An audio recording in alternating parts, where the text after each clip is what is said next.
पहचाना चेहरा, all India Congress committee की माननीय स्पोक्स पर्सन अलका लांबा जी, जो अपनी निर्भरता के लिए, बेबाकी के लिए जानी जाती हैं। दिल्ली यूनिवर्सिटी की स्टूडेंट यूनियन की प्रेसिडेंट भी रही हैं, दिल्ली में विधायक भी रही हैं, आज हमारे बीच में हैं। मैं उनका भी हरियाणा प्रदेश कांग्रेस कमेटी की ओर से हार्दिक अभिनंदन करता हूं। वो अपने कुछ इश्यूज जो आज देश में हो रहा है उनको लेके आपसे बातचीत करने आई हैं। मैं उन्हें आमंत्रित करता हूं कि वो आपको संबोधित करें।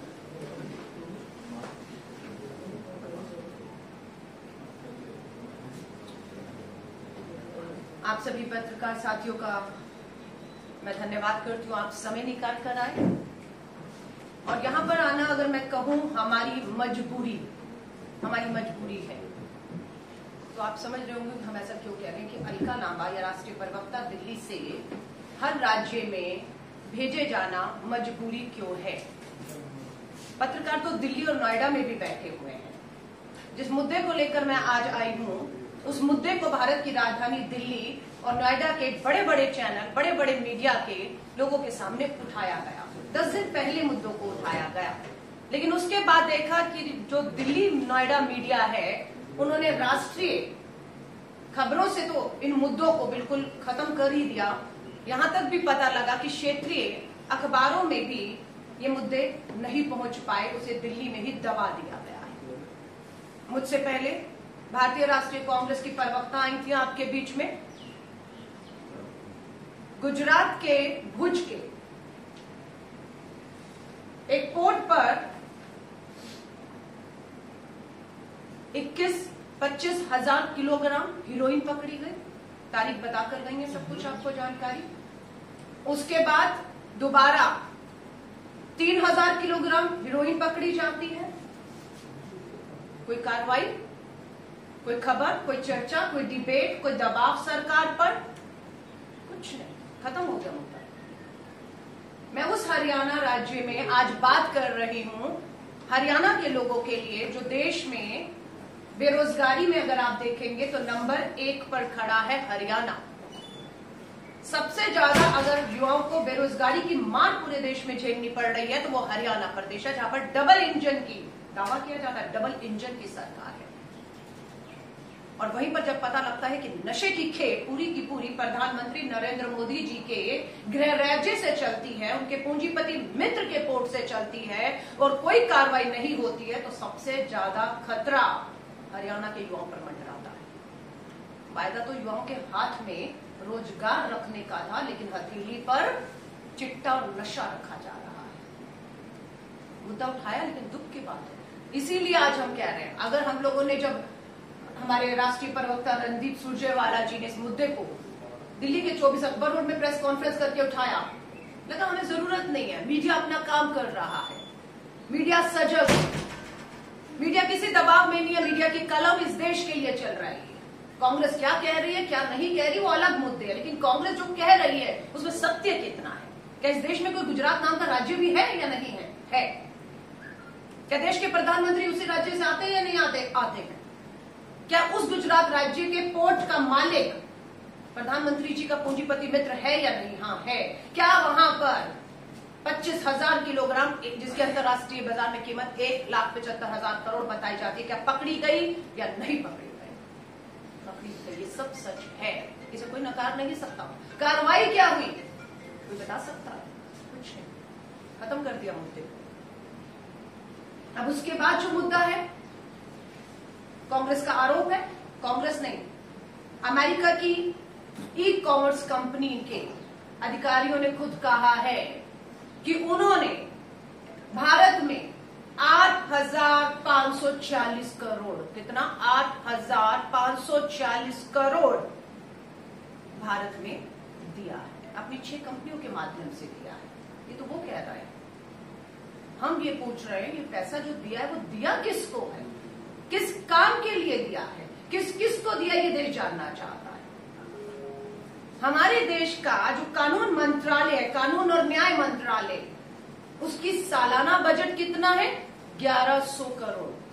भारत सरकार के कानून मंत्रालय का सालाना बजट 1100 करोड़, और वहीं पर अमेरिकन ई वाणिज्य कंपनी, ई कॉमर्स कंपनी कहती है कि हमने 2 सालों में, मात्र 2 सालों में 8,546 करोड़ दे दिया है। लगता है कि भारत सरकार के मंत्रालयों को अमेरिका की एक ई कंपनी चला रही है, क्योंकि हमारे बजट से, भारत सरकार के मंत्रालयों के बजट से ज्यादा तो मात्र 2 साल में उन्होंने ही खर्चा किया। ये सवाल अति गंभीर है। गंभीर कैसे है? आपको लगेगा ये अंतरराष्ट्रीय सुरक्षा, देश की सुरक्षा से जुड़ा हुआ मामला कैसे हो सकता है, जब देश में करोड़ों लाखों रुपए की नशे की खेप आ रही हो, अफगानिस्तान पाकिस्तान से आ रही हो। क्या ये देश की सुरक्षा को खतरा नहीं है?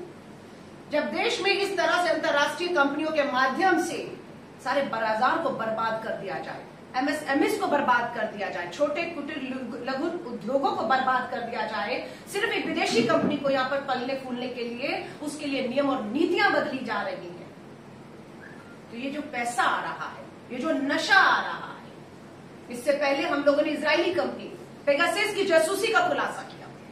मुझे नहीं मालूम है मीडिया को ये महसूस क्यों नहीं होता कि हाँ, ये देश की सुरक्षा के साथ सबसे बड़ा खिलवाड़ है, जिसे केंद्र की मोदी सरकार हल्के में ले रही है। हाँ, इस पे सवाल पूछना बनता है, और इस पे सवाल भी इस देश को मिलने चाहिए कि ये नशा, ये पैसा, ये जासूसी, ये सब चीजें जो हो रही है इस देश की, क्या सुरक्षा से खिलवाड़ नहीं है? पुलवामा 300 किलो आरडीएक्स कब कहां से पहुंचा आज तक पता नहीं। अब तो 3000 किलो नशा पहुंच गया, ये भी पता नहीं है। आप सरहदें किसके पास है?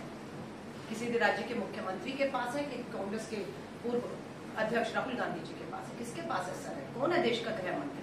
कौन है प्रधानमंत्री? चल क्या रहा है देश में? अमेरिका में खुशी है कि जब प्रधानमंत्री जी गए कि वहां के नेताओं ने उन्हें गांधी का पाठ पढ़ाया, लेकिन इसी गांधी जयंती पर हमने सोशल मीडिया पर नथुराम गोडसे ट्रेंड होते हुए देखा। इससे बड़ी शर्मनाक बात गांधी के देश में क्या हो सकती है कि देश गांधी का लेकिन राज गोडसेवादियों का है। आज प्रियंका गांधी जी आपके यहां से राज्यसभा सांसद, मात्र 2 लोग, दीपेंद्र गुप्ता जी, क्या करने जा रहे थे वहां पर? लखीमपुर खीरी में किसानों को कुचला गया, वीडियो सबके सामने है, कुचला गया है, उन्हें मारा गया, उनकी हत्या की गई है, और वो कोई और नहीं, देश का गृह राज्य मंत्री और उसका बेटा शामिल है। और वो देश का गृह मंत्री आज दिल्ली के सत्ता के गलियारों में घूम रहा है, उसका बेटा घूम रहा है, वहीं पर गिरफ्तार कौन है? आज तीसरा दिन है। Justice, former chief justice of India Madan Lokur ji ने भी आज कहा है कि बिल्कुल गैर कानूनी तरीके से प्रियंका गांधी जी को रखा गया है, ऐसा नहीं रख सकते हैं आप। 24 घंटे से ज्यादा आप नहीं रख सकते, और आज तीसरा दिन है। छत्तीसगढ़ के मुख्यमंत्री, आप कहते हैं कौन है लोकतंत्र पे हत्या हो रही? कुछ नहीं, आजादी का जश्न 75वां मनाया जा रहा है, सब आजाद है। लेकिन फिर ये क्या है? ये क्या है कि छत्तीसगढ़ का चुना हुआ जनप्रतिनिधि मुख्यमंत्री संवैधानिक पद पे बैठा निहत्था अकेला अगर लखनऊ एयरपोर्ट पे उतरता है तो उन्हें बाहर आने की इजाजत नहीं दी जाती है। आज राहुल गांधी जी, पंजाब के मुख्यमंत्री, छत्तीसगढ़ के मुख्यमंत्री के साथ लखनऊ के लिए रवाना हो चुके हैं। उम्मीद है 2 बजे तक उनका जहाज लखनऊ लैंड करेगा। लखीमपुर जाना चाहते हैं, जिन किसानों की हत्या हुई है उनके परिवारों से मिलना चाहते हैं। ये क्या कोई अपराध है? और अगर आपको लगता है ये कांग्रेस का अपना मामला है, कांग्रेस और भाजपा का मामला है, तो मैं कहूंगी ये सबसे बड़ी इस देश की भूल होगी कि जो मामला आज कांग्रेस उठा रही है वो अगर आप सोचेंगे कि कांग्रेस और भाजपा का मामला है या राजनीति है। ये देश बर्बादी की ओर जा रहा है, ये देश गुलामी की ओर जा रहा है, और इसके एक नहीं अनेकों उदाहरण आपके सामने रखे। क्षेत्रीय मीडिया से बात करना, आज हरियाणा के इस कांग्रेस भवन में आकर आपसे बात करना का मकसद सिर्फ एक है कि दिल्ली में बैठा मीडिया दबाव में हो सकता है, किसी डर में हो सकता है, पर क्षेत्रीय मीडिया आज भी अपनी कलम को चला रहा है, सच्चाई लिख रहा है, सत्ता से सवाल पूछ रहा है। इसीलिए हमने यहां पर आने का फैसला किया कि बात लोगों तक पहुंचनी चाहिए। हमारे शब्दों में मत लिखिए आप कि अलका लांबा ने, कांग्रेस की प्रवक्ता ने क्या कहा, लेकिन सवाल तो फिर भी खड़े रहेंगे कि हाँ, ये सच्चाई है कि नशा उतर रहा है इस देश में। यहां पर प्रेस कॉन्फ्रेंस करने से पहले मैं शिमला में गई, हिमाचल के शिमला में प्रेस कॉन्फ्रेंस करके आई। शिमला पुलिस ने खुद प्रेस कॉन्फ्रेंस करके इस बात का कहा, मैंने नहीं कहा, शिमला की पुलिस ने कहा, ये वो हिमाचल है जहां से जेपी नड्डा जी भाजपा के राष्ट्रीय अध्यक्ष आते हैं दिल्ली। ये वही हिमाचल था जहां से उनके युवा नेता केंद्रीय मंत्री अनुराग ठाकुर आते हैं।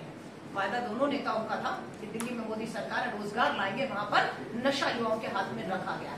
और वहां की शिमला की पुलिस ने प्रेस कॉन्फ्रेंस करके कहा 300 किलो नशा पकड़ा गया है। और ये काम शिमला की पुलिस ने किया। मैं सराहना करती हूँ शिमला की पुलिस में। अगर दबाव हटा दिया जाए शिमला की पुलिस से, यहां की पुलिस से, मैं कहती हूँ अंतरराष्ट्रीय बॉर्डर की गारंटी वो राज्य की पुलिस से नहीं ले सकती, पर अपने राज्यों में एक ग्राम भी नशा पहुंच जाए ये वो होने नहीं देंगे, चाहे वो हरियाणा की पुलिस हो और चाहे वो देश की कहीं की भी पुलिस हो। उन पे भी दबाव है, उन पे भी दबाव है। लेकिन 300 किलो शिमला पुलिस ने जब पकड़ा तो अपनी प्रेस विज्ञप्ति में उन्होंने यहां तक कहा ये नशा कहां से रहा, उन्होंने साफ कहा ये नशा अफगानिस्तान ईरान से होते हुए गुजरात पोर्ट से आ रहा है। तो उन्होंने कहा देश में तो और भी पोर्ट है, ये रेड कारपेट सिर्फ गुजरात के पोर्ट, वो भी उनके पूंजीपति मित्र अदानी के पोर्ट पे ही क्यों बिछा हुआ है कि जहां से आसानी से ये निकल के नशा पूरे देश में युवाओं को बर्बादी की ओर ले जा रहा है। 14 करोड़ युवा, पहले नोटबंदी, उसके बाद तालेबंदी, उसके बाद जिस तरह से जीएसटी थोपा गया, बर्बाद किया इन्होंने। 14 करोड़ युवा बेरोजगार है। हम बारूद के ढेर पे खड़े अगर आप इसको महसूस करेंगे कि एक युवा जो बेरोजगार है, हताश है, निराश है, नशे की लत है, हमारा दुश्मन उससे क्या नहीं करवा सकता, क्या नहीं करवा सकता। ये गंभीर सवाल है, इसे हल्के में हम नहीं ले सकते। 14 करोड़ युवा बेरोजगार सड़कों पर है। दुश्मन किसी भी तरह से उसका इस्तेमाल हमारी ही धरती पर हमारे ही खिलाफ कभी भी कर सकता है।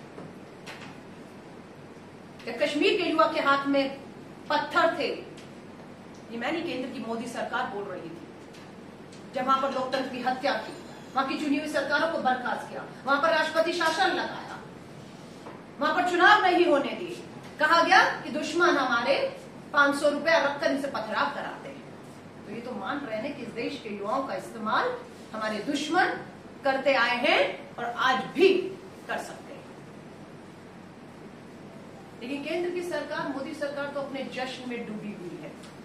मैडम भी ड्यू रिस्पेक्ट लिखा हुआ है आपके पास, तो कुछ आपने तो मुझे लगा आप लिखेंगे। मैं तो लाइव कर रही हूँ, वीडियो बन रहा है, लिखा हुआ भी देंगे आप? मैं आपको प्रेस रिलीज अभी देंगे आपको, बांट देंगे। देखिए लिखित में चाहिए। मेरी फेसबुक में 1.5 लाख लोग, 15 लाख लोग जुड़े हैं, आपके कैमरे ऑन हैं, आप लिख भी रहे हैं, फिर भी हमारी जो प्रेस रिलीज है वो भी आपको लिखित में दे दी जाएगी। अगर कोई भी ऐसा शब्द आपको लिखित में लगे कि नहीं आया जो मैंने रिकॉर्डिंग में बोला है, तो आपको मैं इस बात की पूरी इजाजत देती हूँ कि आप उसको भी रिकॉर्डिंग से निकालकर लिखित में छाप दीजिएगा। क्योंकि मैं डंके की चोट पे कोई पढ़ा हुआ भाषण लेकर नहीं आई हूँ कि मुझे रीड करके यहाँ से चले जाना है। 27 साल की राजनीति में हिंदुस्तान को बढ़ते और बिगड़ते हुए देखा है।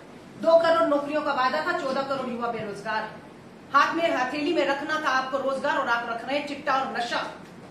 और सरकार आज तक नहीं बोली, एक शब्द नहीं बोली।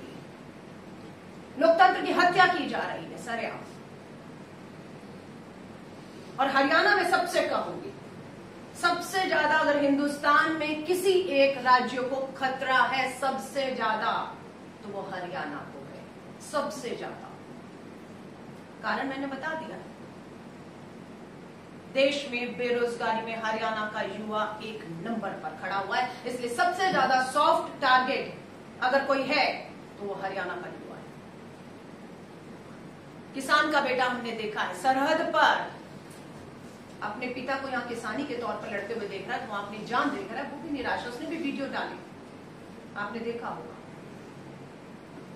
लेकिन हमारा ये है, हमारी जो मांग है, क्या देश में इस कथित रिश्वत घोटाले की जो अमेरिकन ई कंपनी के द्वारा 8,540 करोड़ रुपया दिया गया है, ये उस कंपनी ने खुलासा किया है। देश जानना चाहता है कि ये पैसा कब कब किस किस के खाते में गया और किस लिए गया। इसके लिए सुप्रीम कोर्ट के सिटिंग जज के अधीन एक निष्पक्ष जांच होनी चाहिए। देश के सामने सच इसका आना चाहिए। गुजरात के पोर्ट पर, पूंजीपति मित्र अदानी के पोर्ट पर जो नशा पकड़ा गया, उसके लिए भी हम मांग कर रहे हैं कि एक सिटिंग जज के अधीन इसकी पूरी की पूरी जो है वो जांच होनी चाहिए। आपके बाकी जो सवाल है उनका स्वागत है, जो आपको लगता है कि आप उसे जानना चाहते हैं आप पूछ सकते हैं। धन्यवाद। यूपी पुलिस ने कहा कि राहुल का या प्रियंका का इन लोगों का आना सिक्योरिटी थ्रेट है, एक तरह से पीस के लिए शांति भंग होगी। सर, मुझे आपको देखकर लग रहा है आप बहुत पुराने पत्रकार हैं, अनुभवी हैं और आपने देखा है हिंदुस्तान की राजनीति को। मैं आपसे सवाल करना चाहती हूँ कि आपको लगता है कि हमारे छत्तीसगढ़ के मुख्यमंत्री, पंजाब के मुख्यमंत्री और राहुल गांधी सबसे बड़ी विपक्षी पार्टी के नेता इस देश की सुरक्षा के लिए खतरा हो सकते हैं अगर वो लखनऊ से लखीमपुर खीरी जाकर मृत किसानों के, जिनकी हत्या उनके परिवार से मिलते हैं? ये सवाल का जवाब आपसे पूछ रहे हो। इतना खतरा जब हमारे देश के अंदर बैठे हुए संवैधानिक पदों पर बैठे हुए नेताओं से मोदी सरकार को खतरा जरूर है, मैं इस बात से सहमत हूं।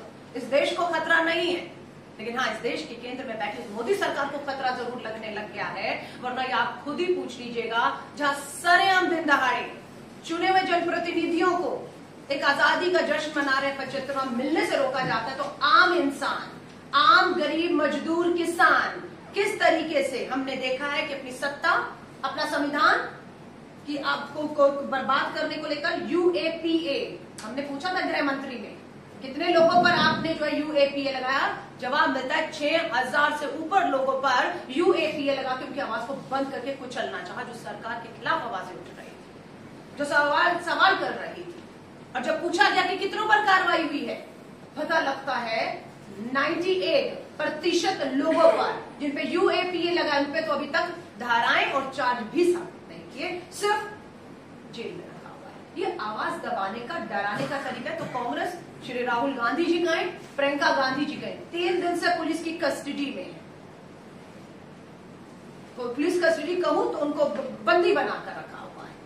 आज तो ये भी पता लगे ड्रोन से उनकी जो है जासूसी की जा रही है।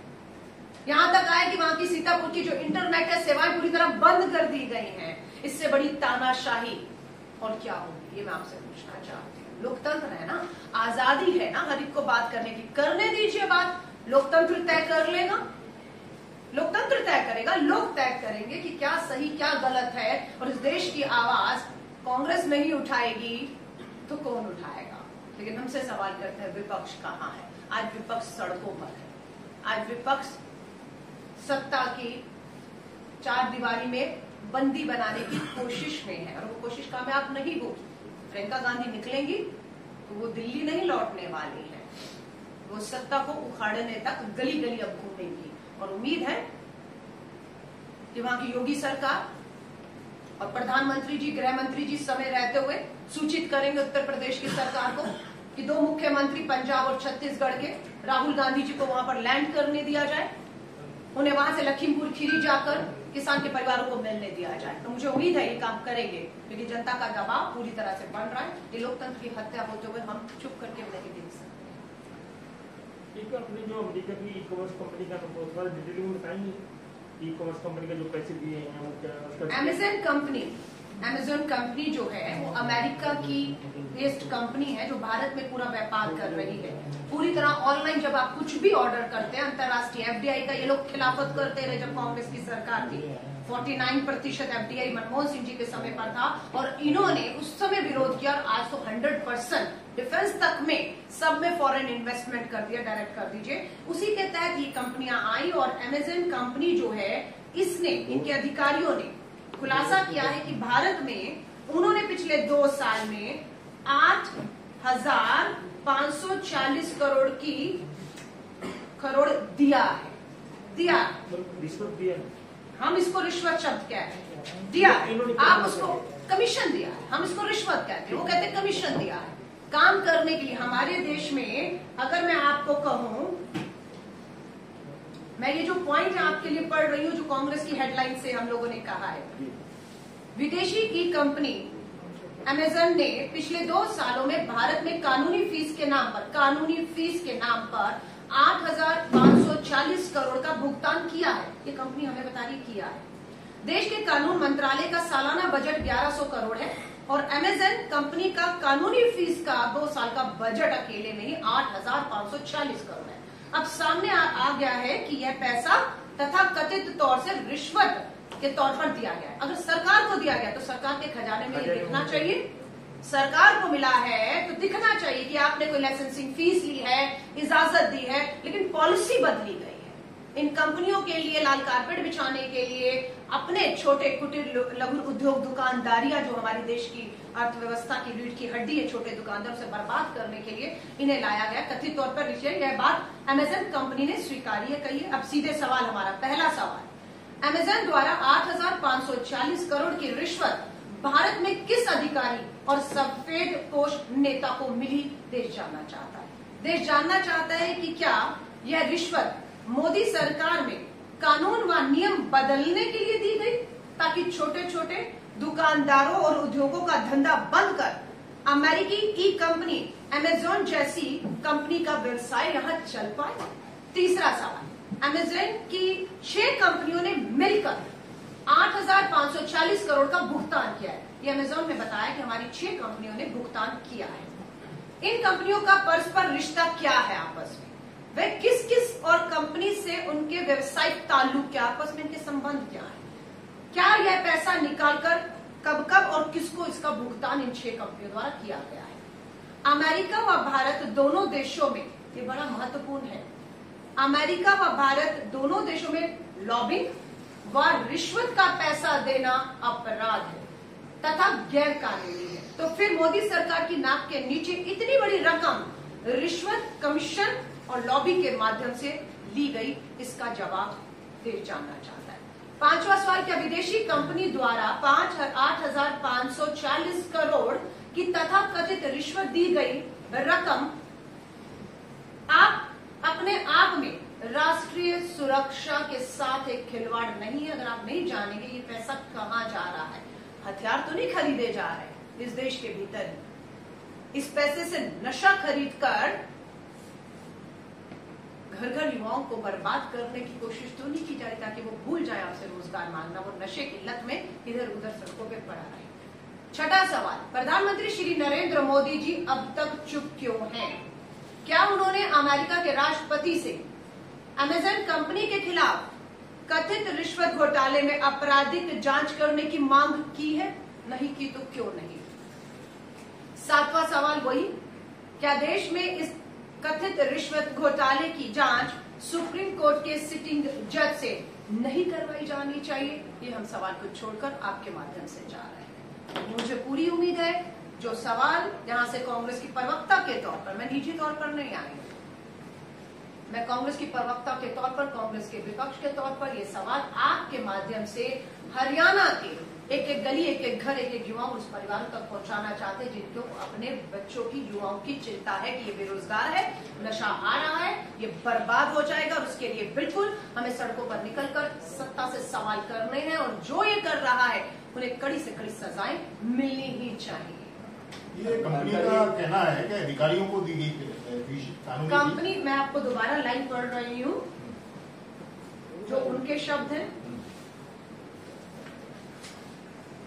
विदेशी ई कॉमर्स कंपनी अमेज़न ने पिछले 2 साल में कानूनी फीस के नाम पर 8,540 करोड़ का भारत में भुगतान किया है। ये उनकी स्टेटमेंट है। हम उसकी स्टेटमेंट के आधार पर बस ये जान रहे हैं कि कानून मंत्रालय ने क्या क्या कानूनी सेवाएं इन्हें दी, क्या क्या कानूनी सेवाएं दी कि आपको 6 कंपनियों के माध्यम से इतना पैसा भारत में मिला और वो किस किस के खाते में 8,540 करोड़ गया, किस किस के खाते में गया और क्या क्या सेवाएं उस कंपनी को दी, ये जानने का हक है या नहीं है? अगर आप सोचते हैं ये मामूली सा सवाल है तो मुझे लगता है कि हम खुद से और इस देश के साथ बहुत बड़ा धोखा कर रहे हैं। ये अपने कानून मंत्रालय का सालाना बजट बताया 1100 करोड़। हमारे जो देश का कानून मंत्रालय का बजट 1100 साल का है और 2 साल के अंदर 8,540 करोड़। तो ऐसा लगता है कि ये तो मंत्रालय चलिए अमेज़न से रहा है। अलका जी, अलका जी, अभी आपने लखीमपुर के हाँ जी। मामले को उठाया। हाँ जी। छत्तीसगढ़ में के 3 जिलों में इंटरनेट सेवाएं बंद है, वहाँ पे कर्फ्यू लगा हुआ है। देखिए, मैं आपको बिल्कुल कहूंगी, छत्तीसगढ़ जाइए बिल्कुल, और छत्तीसगढ़ का सवाल छत्तीसगढ़ में कीजिए और सरकार से कीजिए, मैं आपको कहूंगी। लेकिन यहाँ मैं हरियाणा के अंदर एक अति गंभीर मुद्दे को लेकर आई हूँ। अगर आप इसमें भाजपा कांग्रेस तेरी मेरी सरकार करेंगे तो आप मुद्दे को छोटा करेंगे। मैं माफी चाहूंगी, मैंने आपको कहा है, रास्ता दिखा दिया आपको। भूपेश बघेल जो रास्ता सीएम दिखाया है, उनको अपने राज्य को संभालने के बजाय किसी देखिए, दूसरे ये राज्य का भाजपा की तरह सवाल मत करिए। आपका मुख्यमंत्री और हमारा मुख्यमंत्री राज्यों के हैं, मुख्यमंत्री राज्यों के हैं। और मैं आपको कह रही हूँ, अशोक गहलोत सरकार हो, छत्तीसगढ़ सरकार हो, पंजाब सरकार हो, 3 में हमारी सरकार है, 4 में हमारे सहयोगी हैं। जाइए, रमन सिंह 15 साल मुख्यमंत्री रहे भाजपा के, सुपड़ा साफ हुआ। 70 में से 68 सीटें लेकर कांग्रेस की सरकार बनी है। क्यों घर में दुख करके बैठे? क्यों आपको माध्यम बना रहे हैं? क्यों भाजपा आपके कंधे पर बंदूक रखकर हरियाणा के कांग्रेस भवन से मुझसे सवाल कर रही है? क्यों रमन सिंह सड़क पर उतरकर यही सवाल वहां के मुख्यमंत्री से नहीं करते? पूछना चाहते। आपको लगता है कि ऐसे सवाल आपसे नहीं पूछे जाने चाहिए? धन्यवाद कि आपने बात कही है, वहाँ पे मैं तो वही करती हूँ, रमन सिंह जी को पूछना चाहिए। दीपेंद्र हुड्डा, प्रियंका गांधी को 3 दिन से हाँ जी। आप कह रहे हैं बंधक बना के रखा गया हाँ है। जी। क्या इसके विरोध में हरियाणा में या देश में कांग्रेस कुछ कर रहा है? देखिए, राहुल गांधी जी की सुबह की प्रेस कॉन्फ्रेंस आपने सुनी होगी। मुद्दा प्रियंका गांधी नहीं है, मुद्दा प्रियंका गांधी की गिरफ्तारी भी नहीं है। बेशक उसे former chief justice of India Madan Lokur ji ने कह दिया ये बिल्कुल गैर कानूनी है, ये नहीं हो सकता जो हो रहा है, लेकिन वो मुद्दा नहीं है। मुद्दा आज भी 3 कृषि कानून है जिन्हें वापस लेने का दबाव है, न्यूनतम समर्थन मूल्य पर कानून लाना है, और लखीमपुर खीरी में जिन किसानों को कुचलकर भाजपा के मोदी सरकार के गृह मंत्री उनके बेटे ने कुचला है, मुद्दे वो है। मुद्दा है उन्हें न्याय मिले, मुद्दा है कि तुरंत, हमारी फिर मांग आपके माध्यम से कर रही हूं, बिना समय गवाए देश के गृह राज्य मंत्री जिनका नाम आ रहा है इस पूरे हत्याकांड में, उनकी बर्खास्तगी हो, 24 घंटे के अंदर हो, वरना ये आंदोलन अब नहीं रुकेगा। और उनके बेटे को तुरंत गिरफ्तार करके जेल में डाला जाए, और कृषि कानून वापस लेकर आप जो न्यूनतम समर्थन मूल्य दीजिए, किसान अपने घर जाएगा। लेकिन अभी ना तो मंत्री बर्खास्त हुए हैं, ना उनके बेटे की, जबकि एफआईआर में ये आ चुका है, बयान से आ चुका है, वीडियो आ चुकी है। अभी तक मोदी सरकार अपने उस हत्यारे, कातिल मंत्री, और मंत्रालय भी क्या उनके पास, गृह राज्य मंत्री, पुलिस, कानून व्यवस्था, सुरक्षा उनके हाथ में है, जो सरम खिलवाड़ कर रहे हैं, दिल्ली के सत्ता के गलियारों में घूम रहे हैं। हमारी ये मांग है, मुद्दा ये है। आपने जो मुद्दा बताया, अगर ये नहीं होता है, बर्खास्तगी और हत्या का केस बताया, तो क्या आंदोलन का रास्ता है? कांग्रेस 135 साल की पुरानी आजादी के आंदोलन से निकली है, आंदोलन के रास्ते से ही हम आगे बढ़ रहे हैं, और आंदोलन का गांधीवादी तरीकों से, बिना हिंसक हुए, 10 महीने से किसान बैठा है, कांग्रेस भी इसी तरह इस आंदोलन को लेकर लड़ रही है। आज राहुल गांधी जी जा रहे हैं, बिल्कुल किसानों के साथ खड़े होंगे, खड़े भी हैं, और जब तक ये कानून वापस नहीं होगा लड़ेंगे। हथियार डालने वाले नहीं है, ना हार मानने वाले। बेशक ये कांग्रेस खत्म है, कांग्रेस जीरो है, कांग्रेस पे हमले करिए, लेकिन कांग्रेस इस सरकार पे अपने हमले तब तक जारी रखेगी जब तक उसकी जवाबदेही नहीं होती, कानून वापस नहीं होते। एक सवाल है अलका जी, कि अभी तक कांग्रेस जो है किसान आंदोलन जो चल रहा है कृषि कानून, उसका समर्थन कर रही है, बिल्कुल उसको नैतिक समर्थन दे रही है, ये कहा जा सकता है। लेकिन अब क्या वो सीधा आंदोलन करेगी इन कानूनों के खिलाफ? देखिए, मेरी बात सुनिए, पार्लियामेंट सेशन चल रहा था, आपको पता है हमारी क्या मांग थी। 3 कृषि कानूनों को लेकर, ट्रैक्टर को लेकर राहुल जी गए। आपको पता है कि उम्मीद की जा रही थी लोकसभा का सत्र बढ़ा दिया जाएगा ताकि इन मुद्दों पर चर्चा हो सके, लेकिन उन्होंने 2 दिन पहले उस कहते हैं लोकतंत्र के सबसे बड़े मंदिर पे ताला लगा के भाग खड़े हुए। मैं आपको फिर कह रही हूं, सदन में लड़ना होगा, सड़क पे लड़ना होगा, आंदोलन का रास्ता होगा। कांग्रेस पहले दिन से साफ कर चुकी है, हम किसानों के साथ, किसानों की मांग के साथ खड़े हैं, और तब तक खड़े हैं जब तक ये मांग नहीं दी जाती। अब राजनीतिक पार्टी है, किसानों ने पहले दिन से कहा है, उनका आंदोलन राजनीतिक तरीकों से चलेगा, वो चल रहा है, और हमारा समर्थन पंजाब के हमारे विधायक और सांसद दिल्ली के जंतर मंतर पे पहले दिन से बैठे जब तक किसान बैठा हुआ है। हमारे पंजाब की सरकार जो कर सकती है, किसानों के कर्ज माफी करना, उनके लिए बिजली, सब चीजें उनके लिए सब माफ किया, जो कर सकते हैं वो हम कर रहे हैं अपनी सरकारों के अंदर। सिर्फ 3 राज्यों में हमारी सरकार है, लेकिन यहाँ जो हो रहा है हरियाणा, किस तरह से मुख्यमंत्री का शर्मनाक बयान, तभी तो कहते हैं गांधी की पार्टी जो है वो गोडसेवादियों से लड़ रही है, जो कहते हैं कि अपने कार्यकर्ताओं को अपने किसान खड़े करिए और ईंट का जवाब पत्थर से दीजिए। वो तो वीडियो दिखाना चाहिए घर घर में जाकर। जिस राज्य का मुख्यमंत्री संवैधानिक पद पे बैठा हुआ लोगों को भड़का कर कहता है कि ईंट का जवाब पत्थर से दीजिए, आप सोचिए वो आग में हरियाणा को झोंकने का काम कर रहा है या नहीं कर रहा है, सिर्फ मात्र अपनी कुर्सी बचाने के लिए। कि आपसे मोदी जी नाराज हो गए तो आपको कर्नाटका, उत्तराखंड, गुजरात की तरह आपकी कुर्सी को भी खतरा हो जाएगा। इसलिए आप इस तरीकों से लोकतंत्र की आवाज को पंकज जी, कांग्रेस के चीफ मिनिस्टर, सॉरी बीजेपी के चीफ मिनिस्टर उनका कहना है कि कांग्रेस और दूसरी पार्टियां इनको किसानों को भड़काने का काम कर रही है और उसके कारण मैं आपसे पूछ रहा, कल को कहीं आपको मैंने भड़का दिया, अगर आपने हिम्मत करके खिलाफ में हेडलाइन डाल दी कि मोदी सरकार नशा कहां से आया जवाब दो, 8,500 करोड़ कहां से आया जवाब दो, आप लोगों ने हिम्मत करके हेडलाइन बना दिए, तो कल को कहेंगे कांग्रेस ने आपको ब्लैकमेल करके ये हेडलाइन बनवाई है। ये बहुत आसान है, किसान कोई बच्चा तो नहीं है जिसे उंगली पकड़ के हम चला लेंगे। 130 करोड़ के देश का वो पेट पाल रहा है, वो उन 80 करोड़ लोगों के घर में राशन पहुंचा रहे हैं, जिसकी दावा केंद्र सरकार करती है कि तालेबंदी में 80 करोड़ लोगों को मुफ्त राशन पहुंचा रहे हैं। किसके दम पर? हमारे अन्नदाताओं के दम पर पहुंचा रहे हैं। उस अन्नदाता का आप जो है इस तरह से कुचल रहे अपनी गाड़ियों के नीचे। तो ये कहना आसान है कि ब्लैकमेल, आपको बच्चा भी ब्लैकमेल नहीं होता। आजकल तो बच्चा भी इतना समझदार हो गया है, दुनिया सब जानता है, हाथ में मोबाइल लेकर कि उसको भी आप बना नहीं सकते। अलका जी, मेरा आखिरी सवाल, मेरा जब ज्यादा सवाल नहीं तो आप 4 पूछ सकते हैं। आपने कहा कि अब प्रियंका गांधी चुप नहीं बैठेंगी, वो बंधक बना के रखा, घर घर जाएंगे। क्या हम मान लें कि इलेक्शन का चेहरा प्रियंका गांधी? देखिए, मैं तय करने वाली कोई नहीं होती, कांग्रेस को तय करना है। लेकिन मेरे से अगर पूछेंगे, जितना उत्तर प्रदेश के लोगों से, युवाओं से, कार्यकर्ताओं से मेरी बात हुई है, बिल्कुल वो 2022 के चुनावों में प्रियंका गांधी को उत्तर प्रदेश की मुख्यमंत्री के तौर पर देख रहे हैं। और प्रियंका जी ने एक बयान में ये भी कह दिया है, ये फैसला दिल्ली हमारी जो लीडरशिप बैठी हुई है, क्योंकि वो महासचिव प्रभारी उत्तर प्रदेश है, ये फैसला वो नहीं करेंगे, ये पार्टी करेगी। और मुझे पता है वो पार्टी जब फैसला करेगी तो वो हर तरह की जिम्मेदारी के लिए पूरी तरह से जमीनी तौर से तैयार है अपने संगठन के साथ।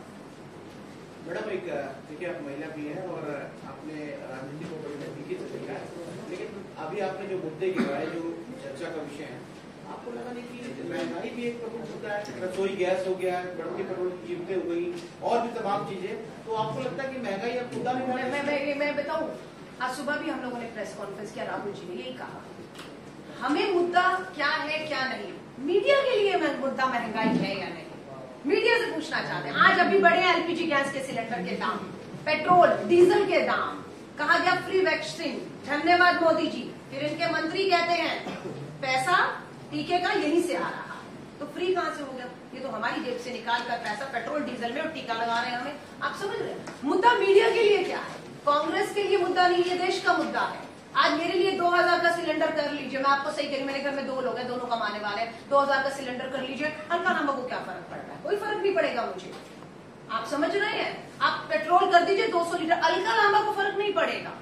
फर्क पड़ रहा है इस देश के उस गरीब, मजदूर, बेरोजगार युवा को, जिसकी जेब में पैसा नहीं है, जो बेरोजगार है, जो हताश और निराशा और नशा उसकी तरफ बढ़ रहा है। आप समझ रहे हैं? ये मुद्दा मीडिया को देखना, मीडिया मोहताज नहीं है कि अलका लांबा ने आज महंगाई को पर बात नहीं की तो ये मुद्दा देश के लिए मुद्दा नहीं रह जाएगा। मुद्दे बहुत है, मुद्दे बहुत है, महंगाई, बेरोजगारी, नशा, देश की सुरक्षा, आपका पूरा चीन उत्तराखंड तक, लद्दाख तक पहुंच के चुनौती दे रहा है। एक सवाल है, कांग्रेस राज के समय आउटसोर्स एम्प्लॉइज को जॉब देने के लिए, रोजगार बनाने के लिए एक कई सारे तरीके से दिया गया रोजगार, लेकिन अभी जो करंट गवर्नमेंट चल रही है उसमें आउटसोर्स एम्प्लॉइज को भी हटाया जा रहा है, जिससे बेरोजगारी दर में काफी ज्यादा इजाफा हो रहा है। तो पहले तो ये था कि सिर्फ जो बेरोजगारी हुई आम जनता के बीच, बिजनेसमैन के बीच, जो सेल्फ एम्प्लॉय उनके बीच, प्राइवेट कंपनी उनके बीच, अब जो बेरोजगारी दर बढ़ रही है वो है कि जो आउटसोर्सिंग का जो गवर्नमेंट के लिए काम कर रही है, गवर्नमेंट संस्थान से जुड़ते हुए, जैसे आधार में हो गया या कोई भी प्राइवेट से हो गया, उनको भी हटाया जा रहा है। इसके लिए क्या centre for monitoring Indian economy का सर्वे आया था कि 45 सालों में देश में बेरोजगारी दर 45 साल के रिकॉर्ड तोड़े, नंबर 1, उसमें हरियाणा नंबर 1 पर खड़ा है। अब जो सरकार सत्ता में बैठी है, या तो रास्ता निकाले बेरोजगारी का, और अगर चाहती है विपक्ष के पास क्या समाधान है, तो विपक्ष का पहला वार है इस्तीफा दो, कुर्सी से उतर जाओ। फिर ये आएंगे और हम आपको बता देंगे, क्योंकि हमने किया है। राहुल गांधी जी के पास न्याय योजना फार्मूला है, मनरेगा, Mahatma Gandhi national rural employment guarantee योजना कौन लेकर आया गांव गांव में? जब तालेबंदी थी तो डूबते को तिनके का सहारा रोजगार देने का काम मनरेगा ने किया। ये किसकी योजनाएं हम पूछना चाहते हैं। कांग्रेस के पास सत्ता का बहुत लंबा अनुभव है। डॉक्टर मनमोहन सिंह जी के समय पर 10 साल में जो काम हुए हैं, मुझे लगता है वो सोच, वो विजन है। इनके पास नहीं है। इनके पास सिर्फ नफरत, जहर बांटना, पूंजीपतियों मित्रों की जेब भरना, हमारी आम आदमी की जेब से पैसा कैसे निकल सकता है, पूरा देश बर्बादी की तरफ है। लेकिन मुझे नहीं मालूम है, ये चौथा स्तंभ कहा जाता है मीडिया को। मैं यहाँ बंद कमरे में बात करके शाम की फ्लाइट से, क्योंकि मेरे को कांग्रेस में प्रवक्ता के तौर पर जिम्मेदारी दी, मैं अपना फर्ज, अपनी जिम्मेदारी, अपना धर्म निभाकर दिल्ली लौट जाऊंगी। मुझे नहीं मालूम कल की अखबारों में लोग जो सवाल यहाँ से उठाए गए हैं उन्हें पढ़ पाएंगे या नहीं पढ़ पाएंगे। अगर आपने उनको पढ़ने का मौका दिया तो जरूर वो सोचना शुरू करेंगे कि मेरा युवा बेरोजगार है, यहाँ नशा घर की तरफ बढ़ रहा है, मुझे मेरी सरकार से सवाल करना है, मेरा हक मांगना है, मुझे अपने युवाओं को बचाना है। ये सवाल आप छोड़ सकते हैं। अगर सुबह की अखबारों में फिर अब की बात, फिर मोदी सरकार, आप समझ रहे हैं, आज आपने महंगाई पर सवाल किया तो ANI का जो है पूरा ट्वीट मैंने पढ़ा, उन्होंने कहा कंपनियों ने दाम बढ़ाए, सरकार ने कुछ नहीं किया, उसमें कंपनियों ने दाम बढ़ाए। तो हम ये पूछते, वो जो होर्डिंग 2014 में लगे थे, बहुत हुई महंगाई की मार, अब की बार मोदी सरकार क्यों लिखा था? अगर ये दाम बढ़ाना घटाना उनका काम है, ये नहीं कह रहे सरकार ने दाम बढ़ाए, कंपनियों ने दाम बढ़ाए, लेकिन मोदी वोट तो आपको दिया। तो मोदी जी से एक चुनौती देकर जा रही हूँ, हिम्मत करिए, जितनी हिम्मत हम दिखा रहे हैं।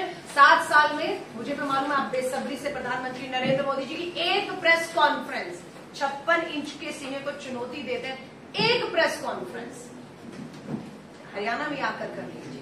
मुझे मालूम है आप उनसे ज्यादा सवाल नहीं करेंगे, मैं तो कह दूंगी, लेकिन एक हिम्मत दिखाइए, 56 इंच के सीने को करिए। देश सवालों से भरा पड़ा है, पूछना चाहता है, लेकिन प्रधानमंत्री जी एक तरफा बात करें। आप सभी साथियों का धन्यवाद। नमस्कार, नमस्कार, नमस्कार।